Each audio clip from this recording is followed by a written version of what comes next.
Yang tu makanya kau pegang apa boleh. Jadi kadang-kadang kita dengar nanti yang kadang mereka itu kan dengar. Dalam bulan lepas boleh. Kalau mudah apa kecil no. Boleh. Apa berasa? Dan bisa dipertanggungjawabkan. Ini ada hasil. Syederalun, sebanyak 36 warga Dusun Gelanggang Merak, Desa Suak Puntung, Kecamatan Kuala Pesisir, Nagan Raya, menolak hasil hitung lahan dan rumah warga oleh tim Kantor Jasa Penilai Publik atau KJPP. Penolakan disuarakan warga dalam pertemuan di kantor Camat Kuala Pesisir dengan menghadirkan perusahaan PLTU 12, PLTU 34, dan PT Mifa PT Bel. Pertemuan dipimpin camat dan dihadiri Muspika Kuala Pesisir itu berlangsung alot.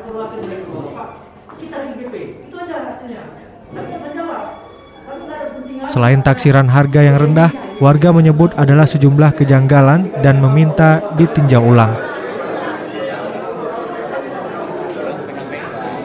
Sebelumnya warga menuntut direlokasi karena rumah mereka diapit 3 perusahaan sehingga kerap berdebu.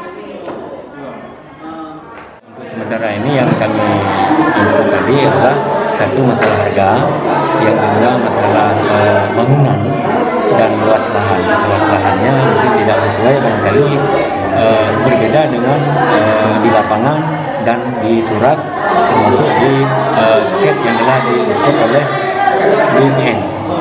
Harga tanah tidak sesuai dan bangunan tidak sesuai, ya, sama sekali tidak sesuai. Jadi kenapa bisa tidak sesuai? Sama sekali tidak sesuai harganya.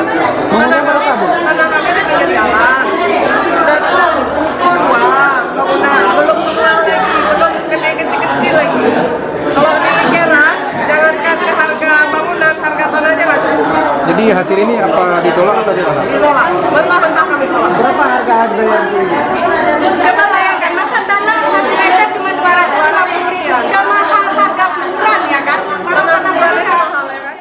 Dari Sukamakmur, Rizwan, Serambi On TV.